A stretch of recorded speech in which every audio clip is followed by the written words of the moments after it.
Hey bookworms, it's Ethan here with another video, and in today's video I'm going to be ranking all 5 books in the Heroes of Olympus series by Rick Riordan. So let me just warn you guys that this is my opinion, so many of you guys may not agree with me, but this is just what I think. And I bet there is going to be some controversy in the comments, so please guys, just try to keep it clean. So with that said, let's dive straight into today's video. So coming in at number 5, the worst book in the Heroes of Olympus series, we have The Lost Hero.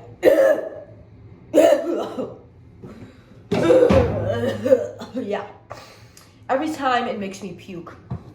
So, let's talk about it, okay? I'm going to be trying to persuade you why this book is not good. So, here is why I hate the book. First off, it's told in third person. Now, I like when it's told, like in the I perspective. Like in the Percy Jackson series, it was told in that way. But in this series, it's in a different point of view, which I tend to not like. Another thing I didn't like was how cheesy and corny it was. Yes, Rick Riordan is a humorous author, but he kind of took it to another level right here. Another disappointing factor, I would say, was that Percy Jackson wasn't even in the story.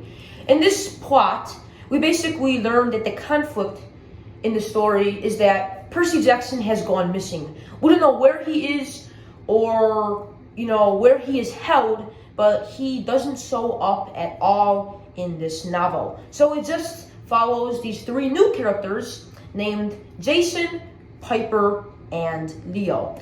At the beginning of the story, they are sent to this boarding school called the Wilderness Academy, and it's for bad kids.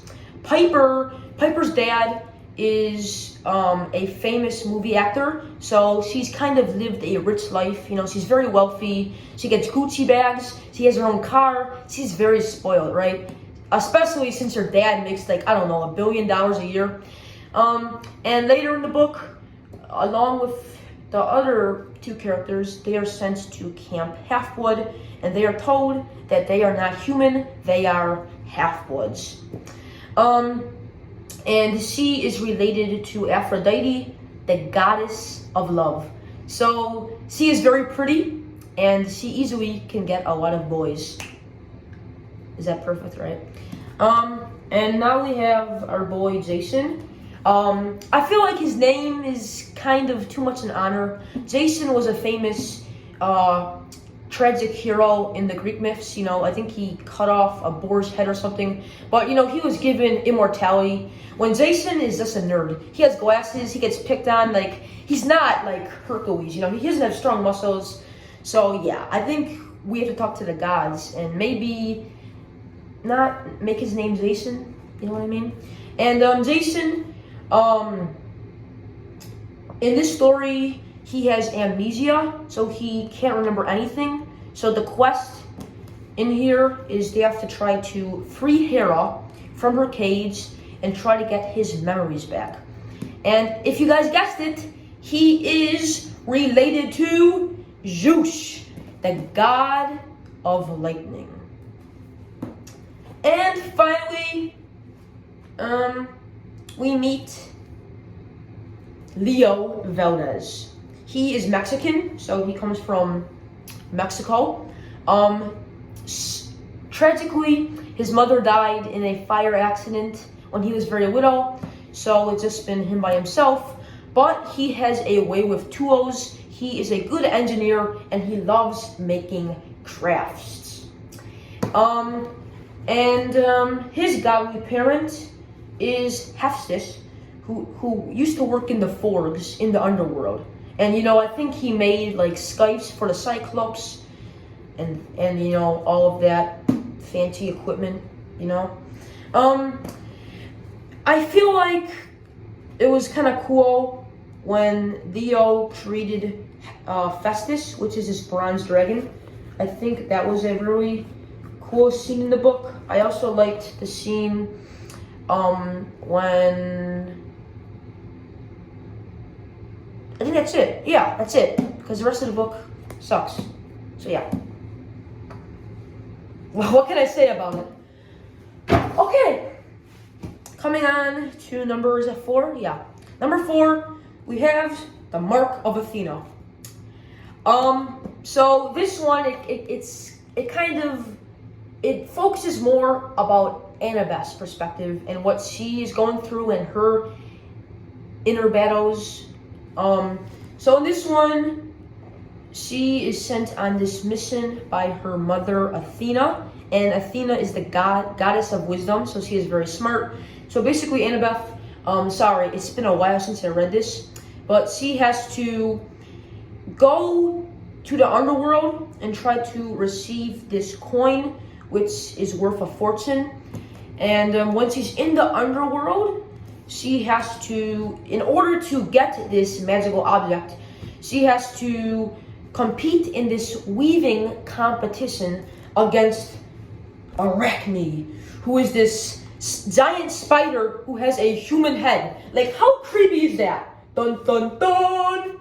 It's creepy, guys. And I have a fear of spiders. If you didn't know, I have a arachnophobia. So let's just say this gave me nightmares.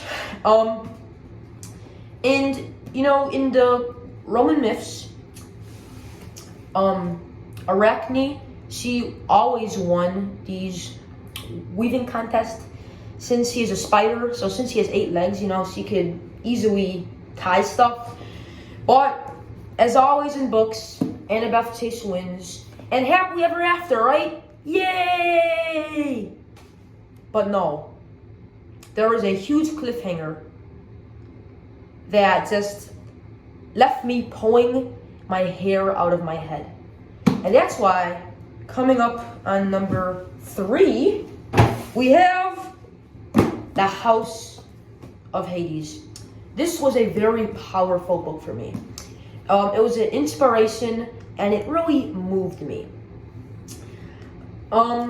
So this one follows Annabeth and Percy, and how they have to go in the underworld, and they have to try to survive in there. And the underworld, guys, is very dangerous, as you know. There's the river Styx. There's, you know, these demons and all sorts of these demonic figures and creatures. So they have to spend almost, I would say, maybe 3 months in the underworld by themselves. And it's, you know, playing these mind games on them. Like, they're starting to hallucinate, and they're just getting very angry, and they're turning very rabid and mad. There was a lot of Percabeth moments in this book. There was a lot of love scenes, you know, of Percy and Annabeth kissing. So the story kind of got a little bit too tangled up with their love ship, but I still think it was just very heartbreaking and a, you know, traumatic story. It felt like a Greek tragedy. And yeah, this one always makes me cry, guys. I mean, look at the spine. 2 young loves, right? Yeah. Like, I thought they weren't gonna make it out alive, and I'm like, no, come on, Percy can't die. Yeah. I'm crying. I'm a mess now, right? Favorite scene in the book? I would say all of the Percabeth moments. Easily, guys. Okay, number 2, we have the Son of Neptune. And if you guys don't know what this means, using my facts, Neptune is the Roman word for Poseidon. So it's actually called the Son of Poseidon. Wow, it kind of sounds weird if you call it that. I like the Son of Neptune better. Okay, let's talk about this. What we find out is that Percy Jackson is in the first chapter, and he is also brainwashed. His memories have been swapped, so he's very confused. But he finds this camp called Camp Jupiter. And Camp Jupiter is kind of like Camp Half-Blood. Yes, you see my shirt, guys? Yay. Except it's for Roman demigods. It's not for Greek, heroes. So he spends time there, and he kind of learns more about the campers and, what they are doing there. And he meets these two kids. The first person, her name is Hazel, and she came from New Orleans. She has this blessing and a curse, and that is that she is able to pull these riches from the ground, and this deserved her to be bullied at school. And in the year 1930, she died, but she resurrected from the dead, which I thought was impossible. But come on, I mean, this is a fantasy book. Then we have Frank, sorry, I was getting confused. But Frank, he is Canadian, but I think he is also half Japanese. Yeah, his grandma served in the Vietnam War or something. But he is very good at archery, and he finds out that his father is Mars. And no, I don't mean the planet Mars, I mean Mars as an Ares, the god of war. And, since he was so good with arrows, he thought, he was going to be picked by Apollo or something. But no, he got bad luck. His dad is a military director. He's like, oh my god, my dad's Ares? Yeah, horrible. If I wanted to be related to someone, I'd probably want to be Poseidon. Except I can't swim, so maybe I wouldn't be worthy enough. Basically, the conflict in the story was them having to go to Antarctica and try to defeat, this man called Thanos. And again, it's not from Avengers Endgame. Thanos as in the snow guard. This was very addicting. I think I finished it like in maybe 5 days. I couldn't put it down, and there was a lot of funny moments where I laughed out loud. And finally, dun dun dun, the book that goes into first place. My favorite book out of the whole series, we have The Blood of Olympus. This was an epic finale to the series. It kind of reminded me of Avengers Infinity War.